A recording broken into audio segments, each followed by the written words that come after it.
ফাইজা ওয়াজাদু কওমান ইয়াযকুরুনাল্লাহ,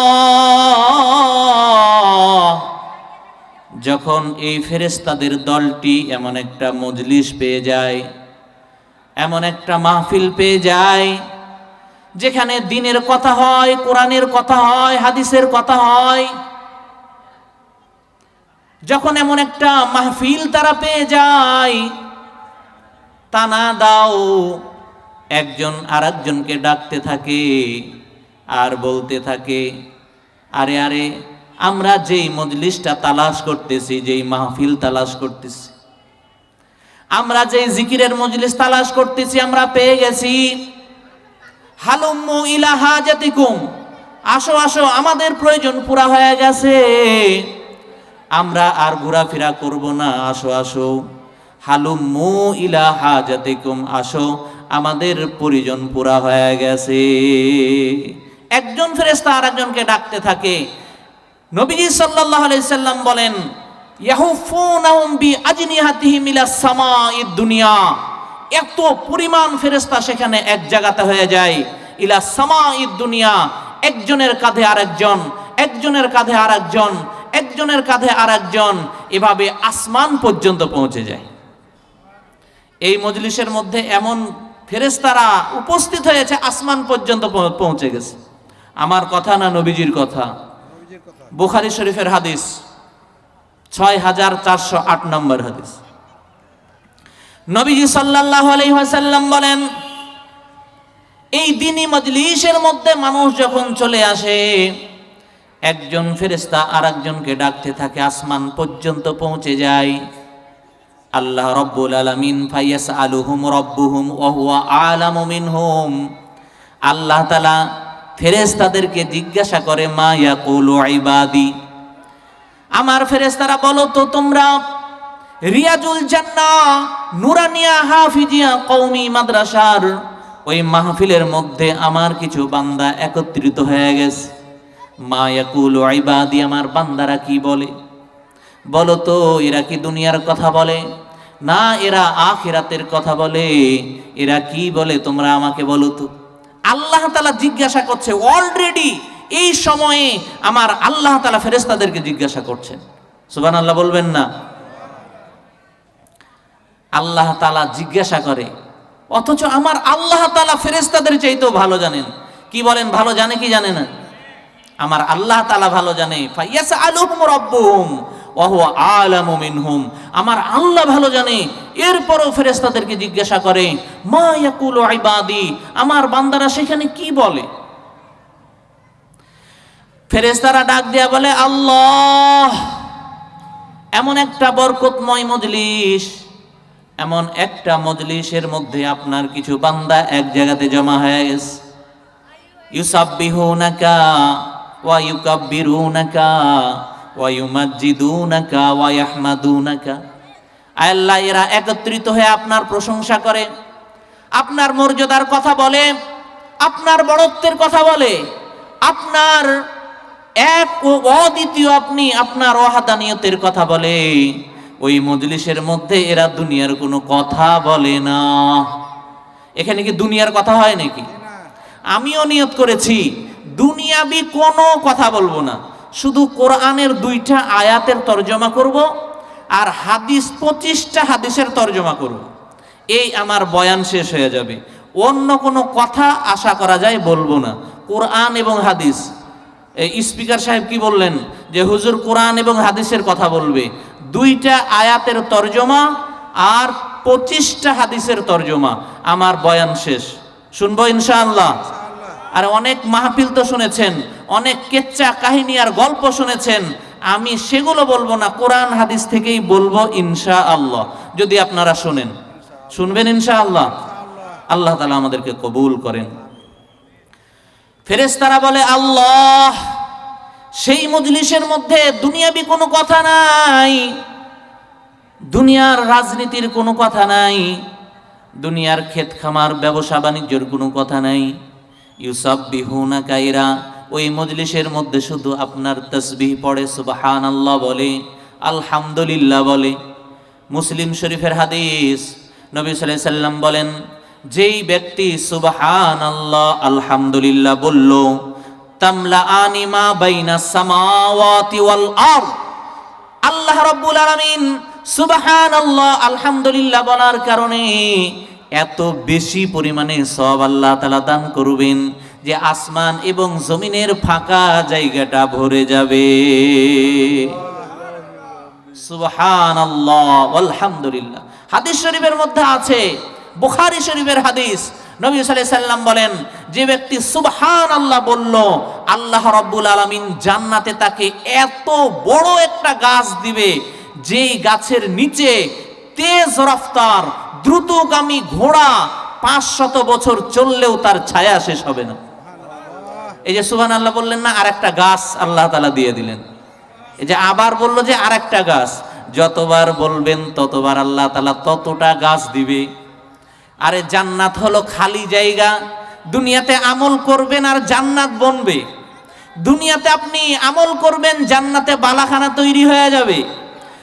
নবী সাল্লাল্লাহু আলাইহি ওয়াসাল্লাম বলেন, আল্লাহর কোনো বান্দা যদি 10 বার সূরা ইখলাস পড়ে, কয়বার?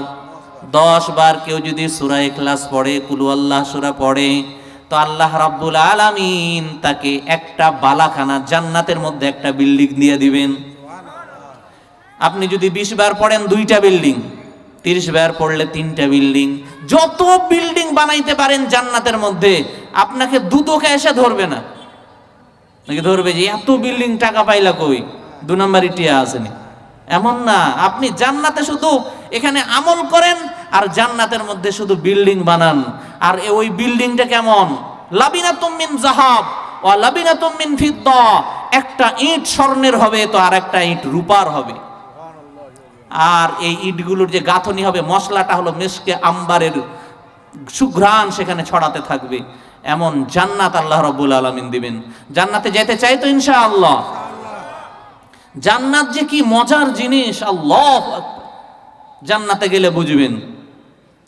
একজন ব্যক্তি জান্নাতে যাওয়ার পরে বলবে, আল্লাহ, আমি চাষি ছিলাম, ক্ষেত খামারে আমি চাষ করতাম, জান্নাতেও আমি একটু চাষাবাদ করব, একটু ব্যবস্থা করে দেন না। আল্লাহ তাআলা বলবেন, ঠিক আছে, তোমার ব্যবস্থা করে দেওয়া হবে।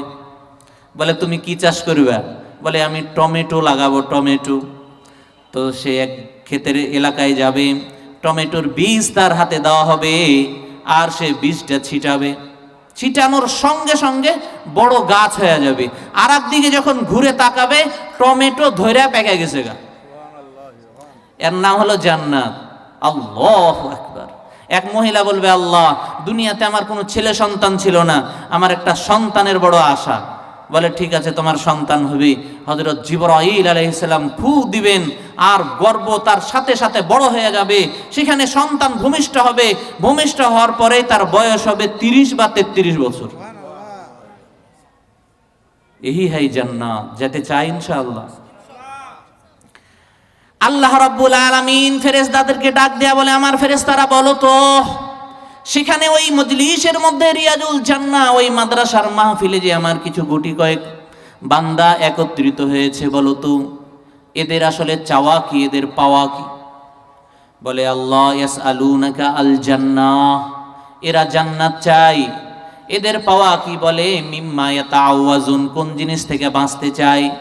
বলে, ইয়াতাআওয়াজুনা মিনান নার, এরা জাহান্নাম থেকে বাঁচতে চাই। এটাই তো আমাদের চাওয়া আর পাওয়া, কি বলেন?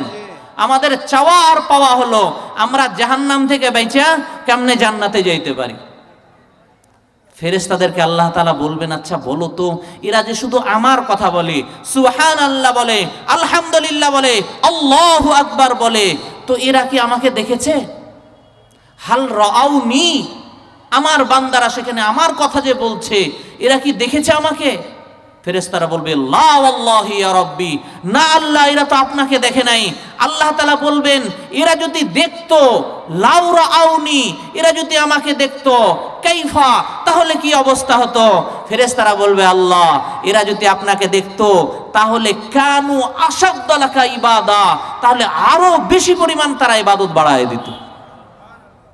ওয়া কানু আকসারা লাকা তাহমিদা ওয়া তামজিদা ওয়া তাকসীরা, আয় আল্লাহ, এরা যদি আরো বেশি পরিমাণে, এরা যদি আপনাকে দেখতো, আরো বেশি পরিমাণে আপনার মর্যাদার কথা বলতো, আপনার নামে আরো বেশি পরিমাণে জিকির করতো।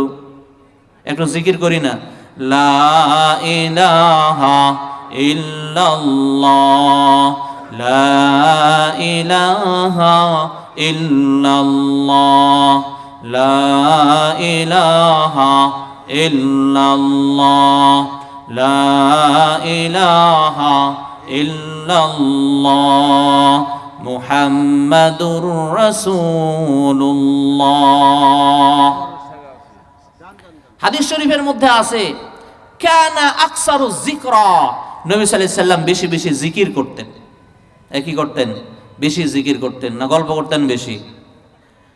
কানা ইকসিরু যিকরা ওয়া ইকুল্লিল লাগবা, নবী সাল্লাল্লাহু আলাইহি সাল্লাম জিকির করতেন বেশি, অহেতুক বেফায়দা কোনো কথা নবী সাল্লাল্লাহু আলাইহি সাল্লাম বলতেন না। নবী সাল্লাল্লাহু আলাইহি সাল্লাম অহেতুক কোনো কথা বলতেন না, জিকির করতেন বেশি। আর আমাদের অভ্যাস কি? আমরা জিকির করি কম, অহেতুক কথা বলি বেশি। ঠিক কিনা বলেন? ঠিক কিনা? আমাদের কথা বেশি, গল্প বেশি, গুজব বেশি, গীবত শিকায়েত বেশি, কিন্তু আমাদের জিকির নাই। আল্লাহ রাব্বুল আলামিন ফেরেশতাদেরকে ডাক দিয়া বলে, আমার ফেরেশতারা বলো তো, এরা যে জান্নাত চায়, জাহান্নাম থেকে বাঁচতে চায়, এরা কি জান্নাত দেখেছে, জাহান্নাম দেখেছে নাকি? বলে, আল্লাহ, এরা জান্নাতও দেখে নাই, জাহান্নামও দেখে নাই, আপনাকেও দেখে নাই।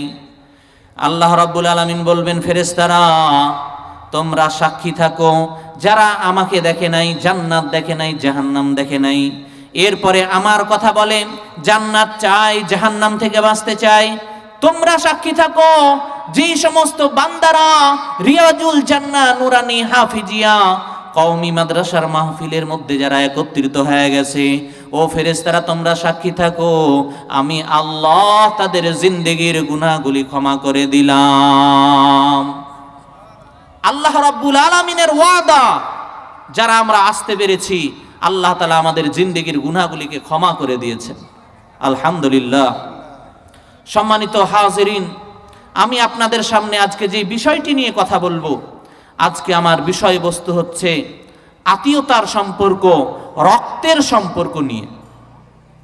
আজকের বিষয়বস্তু হলো রক্তের সম্পর্ক, আত্মীয়তার সম্পর্ক রক্ষা করা সংক্রান্ত আলোচনা। বলে সামনে রমজান, রমজানের আলোচনা আপনারা সবাই জানেন এবং শুনেনও জুমার দিনে। আমি যে বিষয়টা আলোচনা করতে যাচ্ছি সেটা হলো আত্মীয়তা এবং রক্তের সম্পর্ক রক্ষা করা। সম্মানিত হাজিরিন, রক্তের সম্পর্ক রক্ষা করা এটা ফরজ, এটা সাধারণ বিষয় নয়। আত্মীয়তার সম্পর্ক রক্ষা করা এটা ফরজ, এটা সুন্নত ওয়াজিবের বিষয় নয়। নামাজ পড়া যেমন ফরজ, রোজা রাখা যেমন ফরজ, ঠিক তেমনি ভাবে রক্তের সম্পর্ক রক্ষা করা, আত্মীয়তার সম্পর্ক রক্ষা করা তেমনই ফরজ। অথচ আমরা সাধারণ থেকে সাধারণ বিষয় নিয়ে রক্তের সম্পর্ককে ছিন্ন করে রাখি। 5 বছর যাবত 2 ভাইয়ের সাথে কথা নাই, 10 বছর যাবত মা আর তার ছেলের সাথে সম্পর্ক নাই, অথচ সে প্রত্যেক বছর হজে যায়, কোনো লাভ নাই। একটা দিন তার তাহাজ্জুদ মিস নাই, কোনো লাভ নাই, যদি আত্মীয়তার সম্পর্ক, রক্তের সম্পর্ক সে রক্ষা না করে। আল্লাহ রাব্বুল আলামিন এই সম্পর্কে আলোচনা করেছেন সূরাতুর রাদ 21 নম্বর আয়াতে। আল্লাহ রাব্বুল আলামিন, আল্লাহ তাআলা তার আনুগত্য বান্দাদের আল্লাহ তাআলা গুণ বর্ণনা করেছেন। আল্লাহ রাব্বুল আলামিন বলেন, ওয়াল্লাযীনা ইয়াসিলুনা মা আমারাল্লাহু বিহি আইয়ুসাল। আল্লাহ তাআলার আনুগত্য বান্দা কারা? আল্লাহ তাআলা তার পরিচয় তুলে ধরেছেন, আল্লাযীনা, যারা, ইয়াসিলুনা, রক্ষা করে, মা আমারাল্লাহু বিহি, আল্লাহ তাআলা যেটা রক্ষা করার জন্য আদেশ করেছেন। আল্লাহ রাব্বুল আলামিন যে সম্পর্ক বজায় রাখার জন্য, রক্ষা রাখার জন্য, রক্ষা করার জন্য আল্লাহ তাআলা আদেশ করেছেন, এই আত্মীয়তার সম্পর্ক, রক্তের সম্পর্ককে রক্ষা করে, এরা হলো আল্লাহ তাআলার অনুগত বান্দা। ওয়ায়াখশাউনা রাব্বাহুম, আর আরেকটি গুণ হলো যারা আল্লাহ তাআলাকে ভয় করে। ওয়া ইয়াখাফুনা সুআল হিসাব। আর কাল কিয়ামতের ময়দানে হিসাব দিতে হবে, আল্লাহ তাআলার সামনে দাঁড়াতে হবে। এই খারাপ হিসাব যাতে খারাপ না হয়ে যায়, এই জন্য তারা আশঙ্কায় থাকে আমার প্রত্যেকটা সেকেন্ডের, প্রত্যেকটা মিনিটের, প্রত্যেকটা ঘন্টার, প্রত্যেকটা দিনের, প্রতিটা মাসের, প্রত্যেকটা বছরের আল্লাহ তাআলার কাছে আমাকে হিসাব দিতে হবে। এটা তারা আশঙ্কায় থাকে, না জানি আমার হিসাবটা বড় কঠিন হয়ে যায় নাকি। তো প্রথম যে গুণ আল্লাহ তাআলা বলেছেন, যারা রক্তের সম্পর্ক, আত্মীয়তার সম্পর্ক রক্ষা করে, এরা হলো আল্লাহ তাআলার পছন্দের বান্দা। রক্তের সম্পর্কের কিছু স্তর আছে। 1 নাম্বার স্তর হলো পিতা মাতার সাথে সম্পর্ক ঠিক রাখা। 2 নাম্বারের স্তর হলো চাচা ফুফি, এদের সাথে সম্পর্ক ঠিক রাখা। 3 নাম্বারে হলো খালা মামা, এদের সাথে সম্পর্ক ঠিক রাখা। অথচ এখন ব্যতিক্রম হয়ে গেছে, এখন উল্টাপাল্টা হয়ে গেছে। চাচার সাথে সম্পর্ক নেই, ফুফিদের সাথে সম্পর্ক নাই, খালাদের সাথে সম্পর্ক বেশি, মামুদের সাথে সম্পর্ক বেশি। 1 নম্বরে সম্পর্ক হলো পিতা মাতার সম্পর্ক, এটাকে রক্ষা করতে হবে। হাদিস শরীফের মধ্যে আছে, বুখারী শরীফের 5970 নম্বর হাদিস, হযরত আব্দুল্লাহ ইবনে মাসউদ রাদিয়াল্লাহু তাআলা আনহু বলেন, আমি নবী সাল্লাল্লাহু আলাইহি সাল্লামকে প্রশ্ন করলাম, ইয়া রাসূলুল্লাহ ইয়া হাবিবাল্লাহ, আইয়ুল আমালি আহাব্বু ইলাল্লাহ, আল্লাহ তাআলার কাছে সবচেয়ে পছন্দের আমল কোনটি? আল্লাহ তাআলার কাছে সবচেয়ে প্রিয় আমল কোনটি? ইয়া রাসূলুল্লাহ, আপনি আমাকে জানায় দেন। নবী সাল্লাল্লাহু আলাইহি সাল্লাম বললে, আল্লাহ তাআলার কাছে পছন্দের আমল হলো as-salatu আলা ওয়াক্তিহা, সময় মতো নামাজ পড়া, ওয়াক্ত মতো নামাজ পড়া। এটা আল্লাহ তাআলার কাছে সবচেয়ে প্রিয় আমল, পছন্দের আমল। পড়ি নামাজ, আমার মা বোনেরা সময় মতো নামাজ পড়বেন। যখন নামাজের সময় হয়ে যাবে, কাজ করতে করতে বিলম্ব নয়, সময় মতো নামাজ পড়া। আল্লাহ রাব্বুল আলামিন সূরাতুন নিসা 103 নম্বর আয়াতে আল্লাহ তাআলা বলছেন, ইন্নাস সালাতা কানাত আলাল মুমিনিনা কিতাবাম মাওকুতা। আল্লাহ রাব্বুল আলামিন মুমিনদের উপরে সময় মতো, ওয়াক্ত মতো নামাজকে ফরজ করেছেন। আল্লাহ রাব্বুল আলামিন আমাদের উপরে যে নামাজটা ফরজ করেছেন, ওয়াক্ত মতো নামাজ পড়া, সময় মতো নামাজ পড়া। এই পড়তেছি, না না, নামাজকে বলো না কাজ আছে, বরং কাজকে বলো আমার নামাজ আছে। ঠিক কিনা বলেন? কিন্তু আমাদের ব্যতিক্রম, আমরা নামাজকে কি বলি? ও নামাজ থামো, তোমারে পড়ে আদায় করতেছি, আগে কাজটা হেরে নি। অথচ আল্লাহ তাআলা বলছেন, ইন্নাস সালাতা কানাত আলাল মুমিনিনা কিতাবাম মাওকুতা, আমি মুমিনদের উপরে নামাজ ফরজ করেছি সময় মতো, ওয়াক্ত মতো নামাজ পড়বে। আমার ভাইরা, হযরত আব্দুল্লাহ ইবনে মাসউদ নবীজির কাছে জানতে চাইলেন, ইয়া রাসূলুল্লাহ ইয়া হাবিবাল্লাহ, আপনি জানায় দেন আল্লাহর কাছে সবচেয়ে প্রিয় আমল কোনটি? 1 নম্বরে নবীজি কি বললেন? as-salatu আলা ওয়াক্তিহা, সময় মতো নামাজ পড়া, ওয়াক্ত মতো নামাজ পড়া। হযরত আব্দুল্লাহ ইবনে মাসউদ বলেন, আমি আবার বললাম, ইয়া রাসূলুল্লাহ সুম্মা আইয়ুন, এরপরে আল্লাহ তাআলার কাছে পছন্দের আমল কোনটি জানায় দেন। নবী সাল্লাল্লাহু আলাইহি ওয়াসাল্লাম বললেন, বিররুল ওয়ালিদাইন, পিতা মাতার সাথে ভালো আচরণ করা, পিতা মাতার খেদমত করা, তাদের সাথে ভালো ব্যবহার করা। এমনও কুলাঙ্গার সন্তান আছে, স্ত্রীর কথা শুনে, বউয়ের কথা শুনে মাকে পর্যন্ত পিটায়, বাবাকে পর্যন্ত বেতের বাড়ি মারে। আরে হতভাগা, দুনিয়াতে তুমি আলোর মুখ দেখেছো কার মাধ্যমে বলো না? আরে যারা ঘুমায় না, জাগ্রত থাকে তোমাকে ঘুম দেওয়ার জন্য, যারা ক্ষুধার্ত থাকে তোমাকে খাওয়ার জন্য, যারা পিপাসিত থাকে তোমাকে পান করানোর জন্য, যারা বিপদের সম্মুখীন হয় তোমাকে শান্তি দেওয়ার জন্য, ওই পিতা মাতারে চিনলা না। নবী সাল্লাল্লাহু আলাইহি সাল্লাম বলেন, আল্লাহ তাআলার কাছে পছন্দের আমল হলো পিতা মাতার সাথে ভালো আচরণ করা। হযরত আব্দুল্লাহ ইবনে মাসউদ বলেন, আমি আবার প্রশ্ন করলাম, ইয়া রাসূলুল্লাহ ইয়া হাবিবাল্লাহ, আল্লাহ তাআলার কাছে এরপরে পছন্দের আমল কোনটি জানায় দেন। নবী সাল্লাল্লাহু আলাইহি সাল্লাম বললেন, আল জিহাদু ফি সাবিলিল্লাহ, আল্লাহ তাআলার রাস্তায় যুদ্ধ করা, দিনকে বুলন্দ করার জন্য, কালিমার পতাকাকে উড্ডীন করার জন্য, হককে জিন্দা করার জন্য, আল্লাহ তাআলার রাস্তায় নিজের জীবনকে, আল্লাহ তাআলার রাস্তায়, দ্বীনের রাস্তায় নিজের জীবনকে বিলিয়ে দেওয়া, জিহাদ করা, কাফেরদের বিরুদ্ধে জিহাদ করা। নবী সাল্লাল্লাহু আলাইহি সাল্লাম বললেন, এটা আল্লাহ তাআলার কাছে পছন্দের আমল। আমি বলতেছিলাম, নবী সাল্লাল্লাহু আলাইহি সাল্লাম তিনটা হযরত আব্দুল্লাহ ইবনে মাসউদকে প্রিয় আমলগুলো বললেন। হযরত আব্দুল্লাহ ইবনে মাসউদ বলেন, আমি মিস করে দিলাম, আমি যদি নবীজিকে আরো বলতাম তো নবী সাল্লাল্লাহু আলাইহি সাল্লাম আমাকে আরো বেশি আল্লাহর পছন্দের আমলগুলো বলে দিতেন। এখানে দ্বিতীয় নম্বরে নবীজি বলছেন পিতা মাতার সাথে ভালো আচরণ করা। বুখারী শরীফের হাদিস, রেওয়ায়েত করেছেন হযরত আবু হুরায়রা, 5971 নম্বর হাদিস। হযরত আবু হুরায়রা বলেন, একজন ব্যক্তি নবীজির কাছে আসলেন, আসার পরে বললেন, মান আহাক্কু বিহুসনি সাহাবাতি ইয়া রাসূলুল্লাহ, আমার আত্মীয় স্বজনের ভিতরে সবচেয়ে আমার কাছে ভালো আচরণ পাওয়ার হকদার কে? নবী সাল্লাল্লাহু আলাইহি সাল্লাম বললেন, উম্মুকা, তোমার মা। ওই ব্যক্তি বলল, আমি আবার নবীজির কাছে জানতে চাইলাম, সুম্মা মান, এরপরে কে? নবী সাল্লাল্লাহু আলাইহি সাল্লাম বললেন, উম্মুকা, তোমার মা। সাহাবী বললেন, এরপরে আবার বললাম, ইয়া রাসূলুল্লাহ, সুম্মা মান, এরপরে আমার কাছে ভালো আচরণ পাওয়ার হকদার কে? নবীজি বললেন, তোমার মা। মায়ের কথা কয়বার বললেন? 3 বার। নবী সাল্লাল্লাহু আলাইহি সাল্লাম বাবার কথা চতুর্থবারে বেলায় বললেন, আবুকা, তোমার বাবা। মায়ের কথা, মায়ের হক হলো 3টা। হাদিস বিশারদ ব্যাখ্যাকারকগণ এই হাদিসের ব্যাখ্যার মধ্যে বলেছেন, মায়ের ক্ষেত্রে 3 বার নবী সাল্লাল্লাহু আলাইহি সাল্লাম কেন বললেন?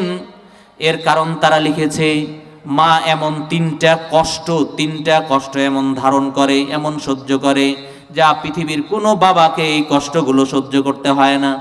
কয়টা কষ্ট করে? বাড়তি মা কয়টা কষ্ট করে? 3টা কষ্ট। এই জন্য 3টা মর্যাদা এই শরীয়তে মায়ের বেশি দিয়ে দিয়েছেন। 1 নাম্বার হলো, মা সন্তানকে গর্ভে ধারণ করে। কষ্ট হয় কি হয় না? মা খাইতে পারে না, ঘুম আসে না, শুইতে গিয়ে কষ্ট হয়, উঠতে গিয়ে কষ্ট হয়, বসতে গিয়ে কষ্ট হয়। মায়ের যে গর্ভ ধারণ করার, সন্তানকে গর্ভে ধারণ করার যে কষ্ট, এই জন্য আল্লাহ রাব্বুল আলামিন মায়ের হক বাড়ায় দিয়েছেন। এটা হলো 1 নাম্বার। 2 নাম্বারে, একজন মা সন্তান প্রসব করার সময় যে কষ্ট পায়, এই কষ্টটা কোনো বাবাকে করা লাগে না। এখন কি হয়েছে? আরে ব্যথা উঠার আগে বলে না সিজার করে নাও, সিজার করার জন্য লাফায়, ওটাতেও খুশি। আল্লাহর উপরে তাওয়াক্কুল নাই, ভরসা নাই। সন্তান প্রসবের সময় যে কষ্ট মা ধারণ করে, এটা বাবাকে করতে হয় না। এই জন্য শরীয়ত তাকে একটা অতিরিক্ত হক, মাকে হক দিয়েছে। 3 নাম্বার, একজন মা তার সন্তানকে দুধ পান করায়, এটাকে বাবাকে করতে হয়নি। দুধ পান করানোর যে কষ্ট, কতদিন দুধ পান করাবে? এক মা তার সন্তানকে কতদিন দুধ পান করাবে? 2 বছর। কয় বছর? 2 বছর। আল্লাহ রাব্বুল আলামিন হাউলাইনি কামিলাইন, পূর্ণ 2 বছরের কথা বলছে। অনেকে মনে করে যে 2.5 বছর, যদি খাইতে না পারে, খাবার অভ্যস্ত না হয়, তাহলে 2.5 পর্যন্ত চালাও। বলছে না, 2 বছর। 2 বছরের বেশি নয়, গুনাহ হইব। অনেক মা বোনেরা আছে 3 বছর 4 বছর পর্যন্ত চালায় দেয়। একজন মা তার সন্তানকে 2 বছর দুধ পান করাতে পারবে, এর বেশি পারবে না। 2 বছর দুধ পান করাবে। এই জন্য নিয়ম হইল যে 1 বছর 7-8 মাস থেকে এসে তাকে ছাড়ানোর চেষ্টা করবে। আমার মা বোনেরা কথাগুলো শুনছেন, 2 বছর সর্বোচ্চ দুধ পান করাবেন, এরপরে বেশি পান করালে গুনাহ হয়। তো মা তার সন্তানকে লালন পালন করতে, দুধ পান করানোর সময় যে কষ্ট মাকে পেতে হয়, এই জন্য নবী সাল্লাল্লাহু আলাইহি সাল্লাম বললেন, উম্মুকা উম্মুকা উম্মুকা, তোমার মা, তোমার মা, তোমার মা। এরপরে বাবার কথা বললেন। আমার ভাইরা, একজন মা তার সন্তানকে লালন পালন করার জন্য যে কষ্টটা ধারণ করে, কষ্টটা সহ্য করে, এই জন্য আল্লাহ রাব্বুল আলামিন জাগা জায়গায় পিতামাতার সাথে ভালো আচরণের কথা বলছেন, তাদের সাথে দুর্ব্যবহার করা যাবে না। উফি ওয়ালা তানহারহুমা, উফ শব্দটাও যেন না বলে, অথচ বইয়ের কথা শুনে মাকে কষ্ট দেয়, বাবাকে কষ্ট দেয়। এক সাহাবী নবী সাল্লাল্লাহু আলাইহি সাল্লামের কাছে আসলেন, আসার পরে নবী সাল্লাল্লাহু আলাইহি সাল্লামকে বললেন, ইয়া রাসূলুল্লাহ, আমি আপনার সাথে হিজরত করতে চাই, আপনাকে আমি যদি না দেখি আমি সহ্য করতে পারবো না, এত বেশি পরিমাণ আপনাকে মহব্বত করি, আপনি হিজরত করে চলে যাবেন, আপনাকে আমার দেখা হবে না, এটা আমি সহ্য করতে পারবো না। ইয়া রাসূলুল্লাহ, আমি আপনার সাথে হিজরত করতে চাই। নবী সাল্লাল্লাহু আলাইহি সাল্লাম বললেন, বাড়িতে তোমার মা বাবা আছে নাকি? বলে, হ্যাঁ আমার মা বাবা আছে। বলে, আমার মা বাবা আছে ঠিক, কিন্তু আমার হিজরতের কথা শুনে তারা কান্না আরম্ভ করে দিছে। নবী সাল্লাল্লাহু আলাইহি সাল্লাম বললেন, বলো কি, তুমি আমার সাথে হিজরত করবে আর বাড়িতে তোমার আব্বা আম্মা কান্না করবে? না না না, হিজরত করার দরকার নাই, তুমি বাড়িতে চলে যাও। বাড়িতে যাওয়ার পরে যেভাবে তুমি তাদেরকে কাঁদিয়ে এসেছো, ফাআযহিকহুমা কামা আবকাইতাহুমা, তুমি তাদেরকে হাসাও, বাড়িতে গিয়ে তুমি তাদেরকে আনন্দিত করো, আনন্দ দাও, যেভাবে তুমি তাদেরকে কাঁদিয়ে এসেছো, যাও তুমি বাড়িতে চলে যাও। হাদিস শরীফের মধ্যে আছে, এক সাহাবী নবীজির কাছে আসলেন, আসার পরে বললেন, উজাহিদুকা ইয়া রাসূলুল্লাহ, আমি আপনার সাথে যুদ্ধে যাব। নবী সাল্লাল্লাহু আলাইহি সাল্লাম বললেন, যুদ্ধে তো যাইবা, বাড়িতে তোমার আব্বা আম্মা আসেনি? বলে, ইয়া রাসূলুল্লাহ আছে। নবী সাল্লাল্লাহু আলাইহি সাল্লাম বলছেন, তুমি তাদের অনুমতি নিছো? বলে, না ইয়া রাসূলুল্লাহ, অনুমতি নিই নাই। বলে, তুমি তাদেরকে অনুমতি নিয়ে আসো, যদি তারা অনুমতি দেয় তাহলে তুমি জিহাদে যাইতে পারবা।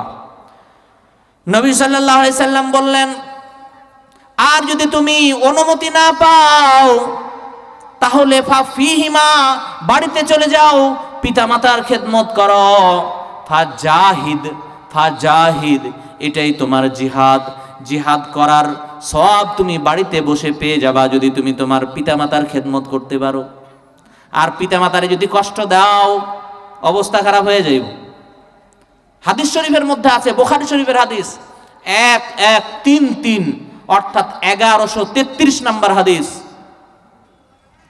নবী সাল্লাল্লাহু আলাইহি সাল্লাম আগের যুগের এক লোকের কথা, ঘটনা বর্ণনা করলেন, নাম তার জুরাইজ। নবী সাল্লাল্লাহু আলাইহি সাল্লাম বলেন, আগের যুগে এক দরবেশ ছিল, এক ইবাদত গুজার আল্লাহ তাআলার প্রিয় বান্দা ছিল, নাম তার জুরাইজ।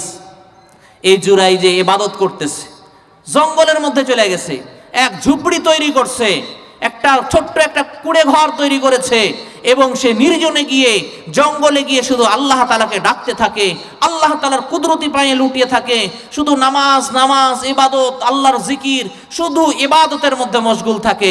নাম কি তার? জুরাইজ। বলেন না, নামটা কি? কত নাম মুখস্থ আছে আপনাদের খেলাড়িদের, খেলোয়াড়ের, আরো কত নেতা নেত্রীর নাম মুখস্থ। একটা আল্লাহর প্রিয় বান্দার নামটা বলেন না, কি নাম তার? আরো জোরে বলেন না, নাম তার কি? নবী সাল্লাল্লাহু আলাইহি সাল্লাম বলেন, জুরাইজ এত বেশি পরিমাণ ইবাদত করত, এত বেশি পরিমাণ বাড়িতে থাকার কারণে ইবাদতে তার ঝামেলা হয়, এই জন্য সে জঙ্গলে চলে গেছে গা। সেখানে যাওয়ার পরে একটা কুটুরি ঘর, একটা ছোট্ট ঘর বানাইছে। বানানোর পরে শুধু সেখানে গিয়ে ইবাদত করে, আল্লাহ তাআলার কুদরতি পায়ে লুকায় থাকে। তো ওই ঘরের কাছে মা গেছে, মা যাওয়ার পরে বলে, ইয়া জুরাইজ, এ আমার জুরাইজ, তুমি তো এখানে ইবাদত করতেছো, ও আমার ছেলে, ও আমার প্রিয় সন্তান জুরাইজ। জুরাইজ নামাজের মধ্যে আছে আর তার মা তাকে ডাক দিতেছে। এখন জুরাইজ টেনশনে পড়ে গেল, কি করব, একদিকে আল্লাহ, একদিকে তো আপনার নামাজ আমি আদায় করতেছি, আর একদিকে মা ডাকতেছে। জুরাইজ কি করবে, টেনশনে পড়ে গেল। মায়ের ডাকে সাড়া দিল না, আবার মা ডাক দেয়, জুরাইজ, ও আমার সন্তান জুরাইজ, একটু চেয়ে দেখো না কে তোমার কাছে আসছে, তোমার মা তোমারে ডাকে। জুরাইজ জুরাইজ এবারও আল্লাহ তাআলাকে ডাক দিয়ে বলে, আল্লাহ, একদিকে আমার নামাজ আর একদিকে আমার মায়ের ডাক, কি করব, উপায় নেই। এবারও দ্বিতীয়বারও মায়ের ডাকে সাড়া দিল না, নামাজের মধ্যে মশগুল থাকলো জুরাইজ। তৃতীয়বার আবার মা ডাক দে, জুরাইজ দেখো নাচে, দেখো তোমার মা তোমারে ডাকতেছে জুরাইজ। এবারও সে তার মায়ের ডাকে সাড়া দিল না, নামাজ পড়ল। মায়ের মনের মধ্যে কষ্ট হলো, ব্যথা পেয়ে গেল। মা তার জন্য বদদুয়া করে দিল, আমার সন্তানকে আমি ডাকলাম আল্লাহ, কিন্তু আমার এই সন্তান আমার কথা শুনলো না। আল্লাহ তুমি তারে ব্যভিচারিণী জিনাকারিনীর মুখ না দেখায় তুমি তারে মৃত্যু দিও না। বুখারী শরীফের হাদিস, এটা কিচ্ছা কাহিনী না, এটা গল্প না। আবার মনে করেন না যে হুজুর না কইলো কোনো গল্প কইব না, কিচ্ছা কইবে না, এটা বুখারী শরীফের হাদিস। হাদিস তো নাম্বার দিয়ে বলতেছে। আল্লাহ, জুরাইজের মা দিল থেকে কষ্ট পেয়ে গেছে। এখানে একটা মাসালা হলো, ফরজ নামাজের মধ্যে যদি সন্তান থাকে আর মা ডাক দেয় তাহলে নামাজ ভাঙবে না। ফরজ নামাজ যদি পড়ে, সুন্নত নামাজ পড়তেছে কিন্তু মা জানে আমার সন্তানটা সুন্নত নামাজ, ওয়াজিব নামাজ, বেতরের নামাজে আছে, মা জানে, তাহলেও তার ডাকে সাড়া দিবে না।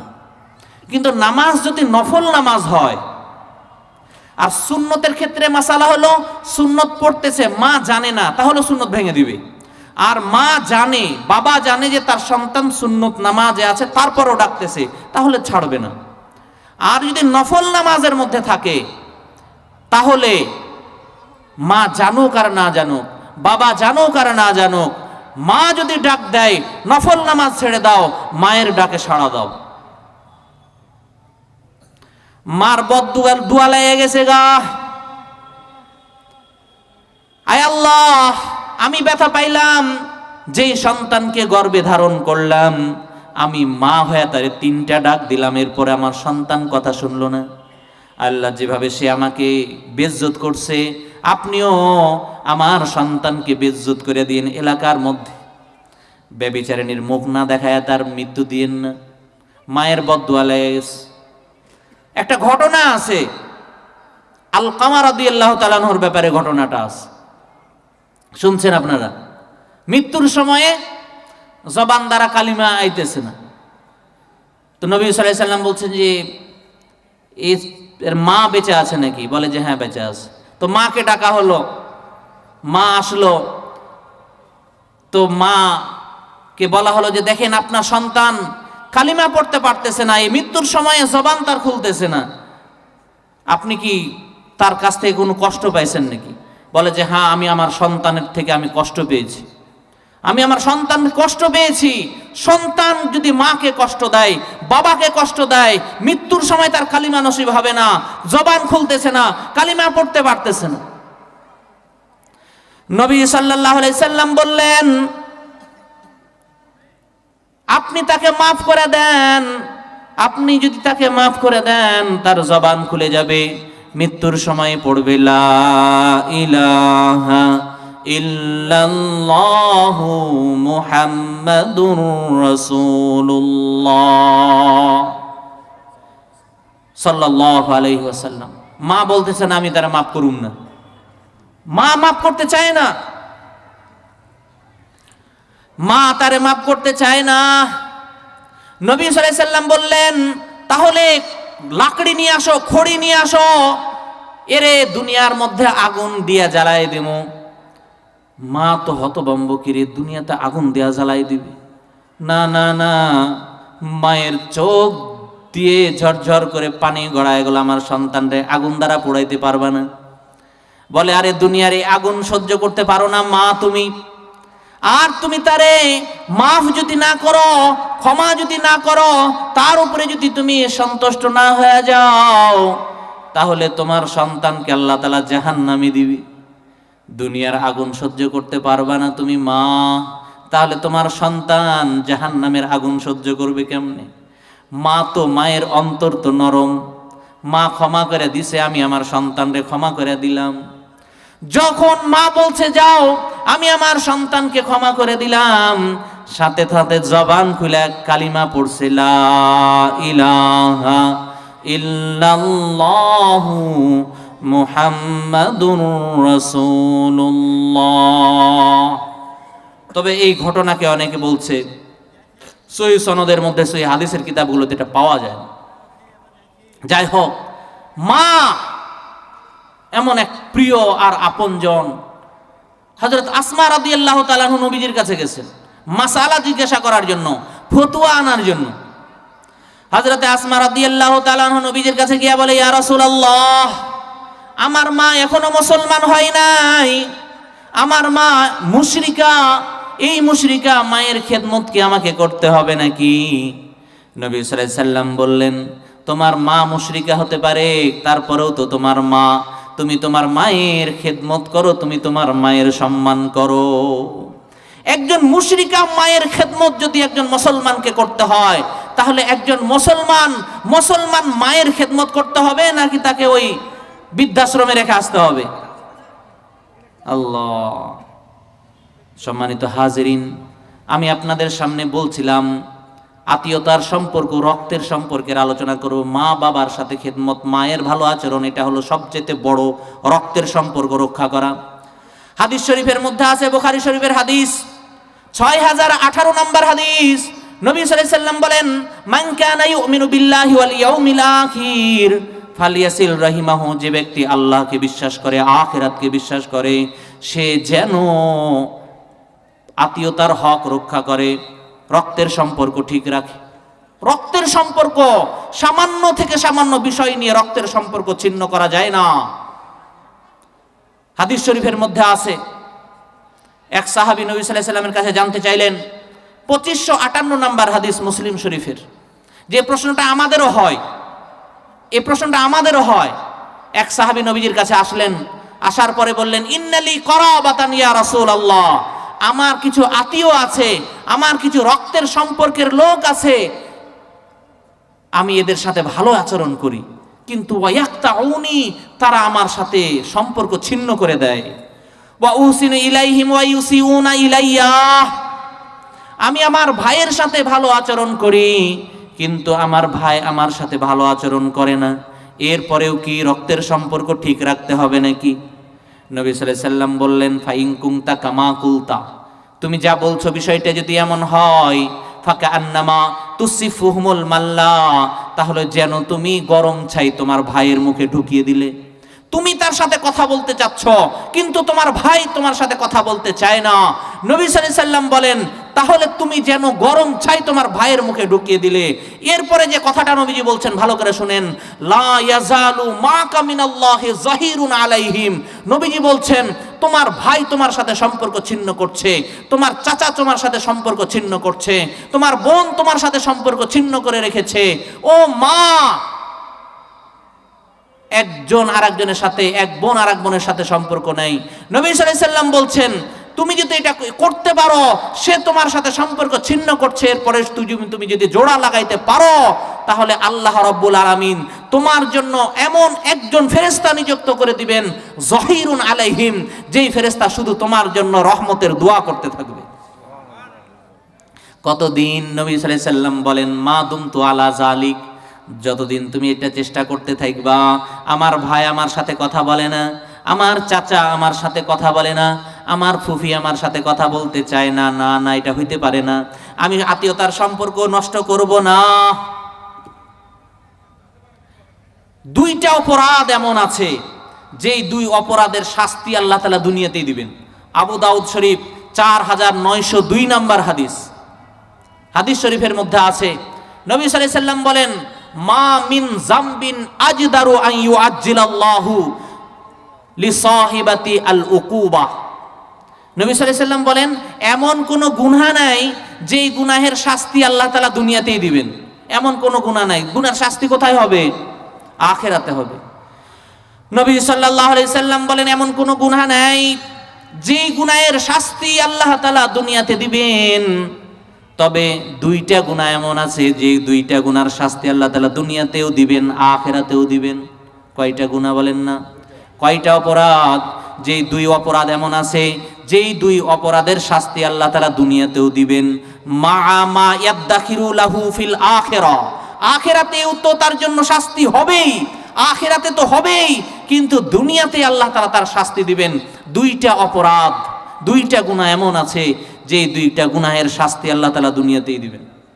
এক নাম্বার গুনাহ হলো মিসলুল বাগী, জুলুম করা, অত্যাচার করা, অন্যায় করা, নিপীড়ন করা।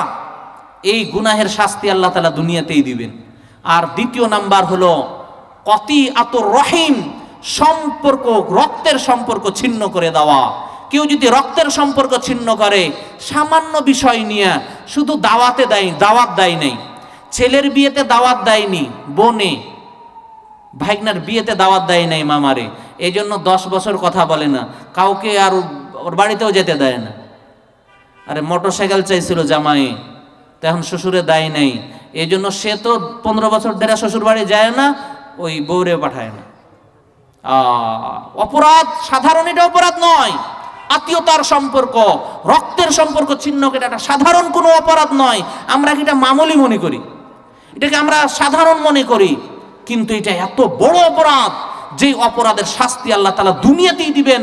মা ইয়াদখিরু লাহু ফিল আখিরাহ, আখিরাতে তো তার শাস্তি হবেই হবে।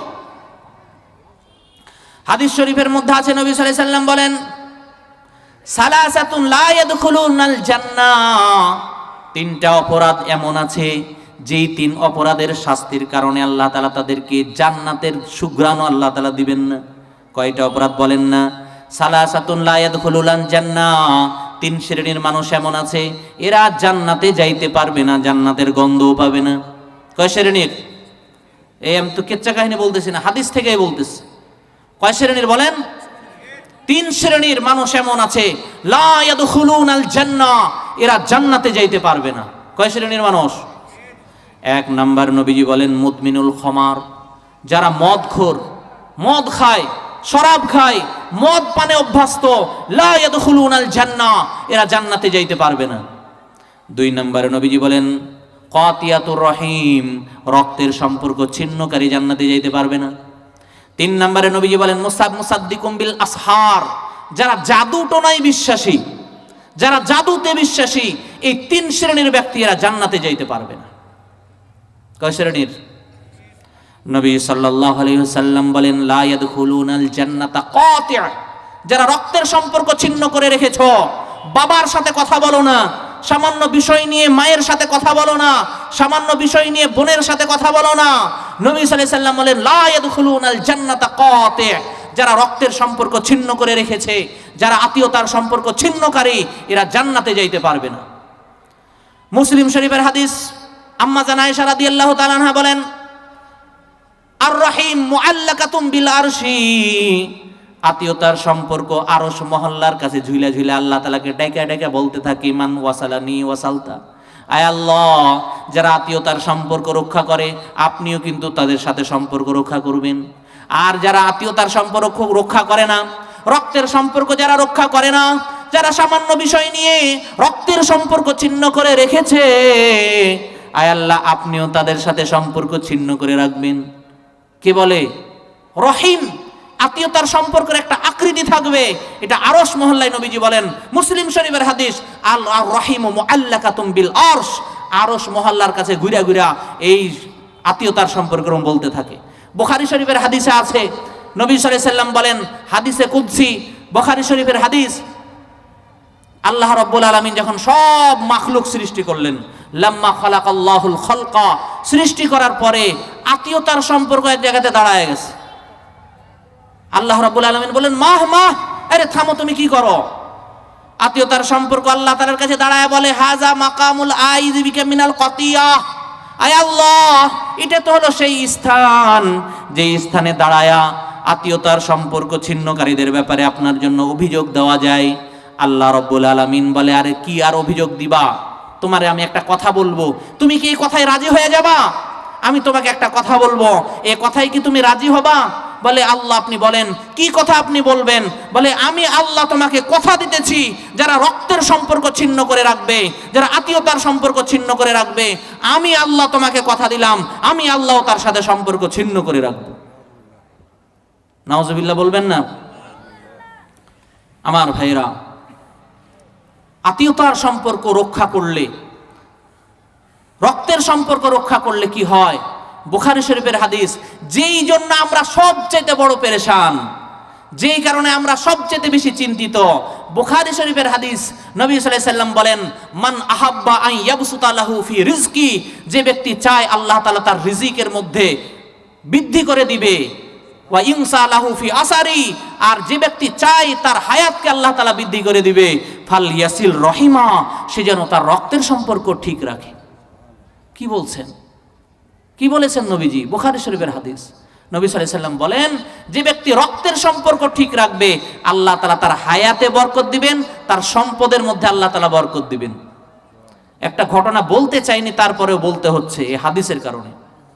পাকিস্তানের একজন বিখ্যাত আলেমের জবানে শুনেছিলাম, উনি বলতেছেন, একজন ব্যক্তি আমার কাছে আসলো, আমার কাছে মুরিদ হলো, এরপরে তার হাল হাকিকত আমার কাছে বলল যে আলহামদুলিল্লাহ হুজুর, আমি ডাক্তার, আমার এরকম খুব বড় ব্যবসা আছে, আল্লাহ তাআলা আমাকে খুব ভালো রেখেছে, আমরা বাবা আর ছেলে আমরা এরকম ব্যবসার মধ্যে আছি, এবং আমাদের ফার্মেসি আছে, আমাদের ডাক্তারি কারবার আছে।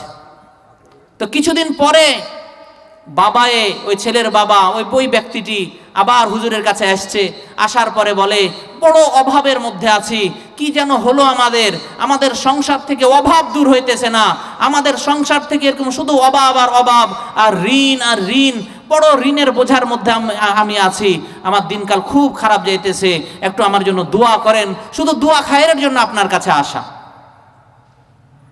বলে যে, আপনার কাছে কি মনে হয়, আপনি যে এত ঋণগ্রস্ত, আল্লাহ তো খুব ভালো রেখেছিলেন? তো বলে, আমার তো তেমন কি, আমি তো কোনো বদ আমল করি না, আমার মনে হয় আমার ছেলের সাথে প্রায় 5 বছর যাবত আমার কোনো কথা নাই। বলে, তাই নাকি? তো হুজুর তারে হাদিস শোনায় দিয়েছে, এটাই কারণ হবে যে রক্তের সম্পর্ক ছিন্ন করলে সম্পদের মধ্যে কোনো বরকত থাকে না, আর যে ব্যক্তি রক্তের সম্পর্ক রক্ষা করবে আল্লাহ তাআলা তার সম্পদের মধ্যে বরকত দিবেন, তার রিজিকের মধ্যে বরকত দিবেন, হায়াতের মধ্যে বরকত দিবেন। এটা কোনো সাধারণ বিষয় নয়। হযরত আবু হুরায়রা রাদিয়াল্লাহু তাআলা আনহু এমন এক মজলিসের মধ্যে বয়ান করতেছিলেন, বয়ান করতে করতে হযরত আবু হুরায়রা বললেন, এই মজলিসের মধ্যে এমন কে আছো যার কারণে এই মজলিসের মধ্যে আল্লাহর পক্ষ থেকে রহমত আসতেছে না? এমন কে আছো রক্তের সম্পর্ক ছিন্ন করে রেখেছো, যার কারণে এই মজলিসের মধ্যে রহমত আসতেছে না, বরকত আসতেছে না? দেখেন বিষয়টা কত গুরুত্বপূর্ণ, আমরা সাধারণ মনে করি। হযরত আবু হুরায়রা বললেন, আল্লাহর ওয়াস্তে বলতেছি, যে রক্তের সম্পর্ক ছিন্নকারী কোনো যদি ব্যক্তি থাকো, তাহলে এই মজলিস থেকে উঠে যাও। ওই ব্যক্তির কারণে, তার গুনাহের কারণে, তার অপরাধের কারণে এই মজলিসের মধ্যে রহমত আর বরকত আসতেছে না, আল্লাহর পক্ষ থেকে রহমত নাজিল হইতেছে না, ওই ব্যক্তিটা মেহেরবানি করে উঠে যাও। কিতাবের মধ্যে লেখে, পিছন দিক থেকে এক যুবক উঠে গেছে, উঠে যায় তার ফুফির পা ধরে পড়ে গেছে। বলে যে, আমার ফুফি, আজ তো অনেক দিন থেকে আপনার সাথে একটা বিষয় নিয়ে কথা বলছি না, মেহেরবানি করে মাফ করে দেন, আপনি আমাকে মাফ করে দেন। পা ধরে কান্নাকাটি আরম্ভ করছে। বলে, কি হয়েছে তোমার? বলে, এটা সাধারণ বিষয় নয়। আবু হুরায়রা রাদিয়াল্লাহু তাআলা আনহু, নবীজির সাহাবী আবু হুরায়রা বলছে, যে ব্যক্তি রক্তের সম্পর্ক ছিন্ন করবে আল্লাহর রহমত পাবে না, না না, সাধারণ কোনো বিষয় নয়। এজন্য রক্ষা করব তো ইনশাআল্লাহ। আর একটা হাদিস বলবো, হাদিসটি এসেছে বুখারী শরীফের হাদিস। হযরত যায়েনব রাদিয়াল্লাহু তাআলা আনহা বলেন, নবী সাল্লাল্লাহু আলাইহি ওয়াসাল্লাম মাঝে মাঝে মহিলাদের ওয়াজ করতেন। তো একদিন নবীজির বয়ানে গেছে, যাওয়ার পরে নবী সাল্লাল্লাহু আলাইহি ওয়াসাল্লাম বলছেন, তাসাদদাকনা বিহুলিয়িকুন্না, ও মহিলারা, তোমরা আল্লাহর রাস্তায় দান করো, তোমরা সাদকা করো, তোমাদের কাছে যদি টাকা পয়সা দিনার দিরহাম না থাকে, মিন হুলিয়িকুন্না, তোমরা তোমাদের অলংকার আর গয়না গাটি দিয়ে হলেও তোমরা দান করো। আরে নবীজি বলছে, অলংকার আর গয়নাগাটি যখন নবীজি বলছেন, মা বোনেরা আর গয়নাগাটি রাখে নাই, নবীজিরে দিয়ে দিস। আল্লাহ আল্লাহ। হযরত যায়েনব রাদিয়াল্লাহু তাআলা আনহা নবীজির বয়ান শুনে দান করেছেন, সাদকা করেছেন, দান করেছেন। এরপরে বাড়িতে চলে এসেছেন। বাড়িতে আসার পরে স্বামীকে ডাক দিয়া বলে, স্বামী আমার, স্বামী হইল হযরত আব্দুল্লাহ ইবনে মাসউদ, বুখারী শরীফের riwayat। হযরত আব্দুল্লাহ ইবনে মাসউদকে ডাক দিয়া বলে, স্বামী আমার, আমি নবীজির বয়ান শুনে আসলাম, নবীজি দান সাদকার ব্যাপারে অনেক আলোচনা করলেন, আমি তো বয়ান শুনে আসলাম, আমি আমার সম্পদ আল্লাহ তাআলা আমাকে অনেক দিয়েছেন, আমি যদি আমার সম্পদ থেকে তোমাকে কিছু দান করি, আমি যদি তোমাকে কিছু দিই, তাহলে এটা সওয়াব পাওয়া যাবে কিনা একটু নবীজির কাছে জিজ্ঞাসা করে আসেন তো। বলে তুমি ওয়াজ শুনে আইসো, তুমি যাও, আমি যেতে পারবো না। তো হযরত জয়নাব রাদিয়াল্লাহু তাআলা আনহা বলেন, আমার স্বামী এই মাসালা জিজ্ঞাসা করার জন্য নবীজির কাছে যেতে অস্বীকৃত জানালেন, যেতে চাইলেন না। তা আমি নিজে গেলাম, যায়া দেখি যে নবীজির দরজার পাশে এক মহিলা দাঁড়ানো। আমি তাকে জিজ্ঞাসা করলাম, কি ব্যাপার, তুমি কি জন্য এসছো? বলে যে নবীজির কাছে একটা মাসালা জিজ্ঞাসা করার জন্য এসেছে। কি মাসালা জানতে চাও? বলে আমি যদি আমার সম্পদের কোনো সম্পদ আমার স্বামীকে দান করি, তাহলে এটার সওয়াব পাবো কিনা। বলে বলো কি, তুমি আর আমার একই তো প্রশ্ন, একই তো মাসালা, আমিও হুবাহুব একই মাসালা জিজ্ঞাসা করার জন্য নবীজির কাছে এসেছি। বুখারী শরীফের রিওয়ায়াত। তো এই দুই মহিলা নবীজির দরবারে যেতে ইস্তত্ব বোধ করছেন যে কেমনে যাই দুপুর বেলা। তো হযরত বিলাল রাদিয়াল্লাহু তাআলা আনহু হেঁটে যাইতেছিলেন, ডাক দিলেন বিলালকে, ইয়া বিলাল, এই বিলাল এদিকে আসো তো, আমরা একটা মাসালা জানার জন্য নবীজির কাছে এসেছি, নবীজির কাছে একটা মাসালা জিজ্ঞাসা করে আসো। কি মাসালা? বলে যদি কোনো স্ত্রী তার স্বামীকে নফল দান সদকার মধ্যে নফল সদকা করে তার সম্পদ থেকে স্বামীকে দেয়, তাহলে এটা সওয়াব পাওয়া যাবে কিনা একটু মাসালাটা জেনে এসো। কিন্তু মনে রাখবে বেলাল, আমরা কারা এটা নবীজিকে বলবে না। হযরত বিলাল রাদিয়াল্লাহু তাআলা আনহু গেছেন ভিতরে, যাওয়ার পর বলছে, ইয়া রাসূলুল্লাহ, দুইটা মহিলা দাঁড়ানো। কে মহিলা দুইটা? আর নবীজি বলছে, কে মহিলা দুইজন? বলে ইয়া রাসূলুল্লাহ, জয়নাব আছে। বলে দিছে, নিষেধ করছিল যেন বলা যাবে না, কিন্তু বলে দিছে। নবী বললেন, আইয়ু জায়ানিব, কোন জয়নাবের কথা বলছো? বলে জাওজাতু ইবনে মাসউদ, হযরত আব্দুল্লাহ ইবনে মাসউদের স্ত্রী একজন জয়নাব সেখানে আছে। কি মাসালা জানতে চায়? বলে ইয়া রাসূলুল্লাহ, কোন স্ত্রী যদি তার স্বামীকে নফল সাদকা করে, দান করে, তাহলে এটা সওয়াব পাইবে কিনা। এই মাসালা আমরা জানবো না নাকি? এই মাসালা জানতে হবে কি হবে না? জানবো তো ইনশাআল্লাহ। এই মাসালা দেওয়ার পরে এখান থেকে আমি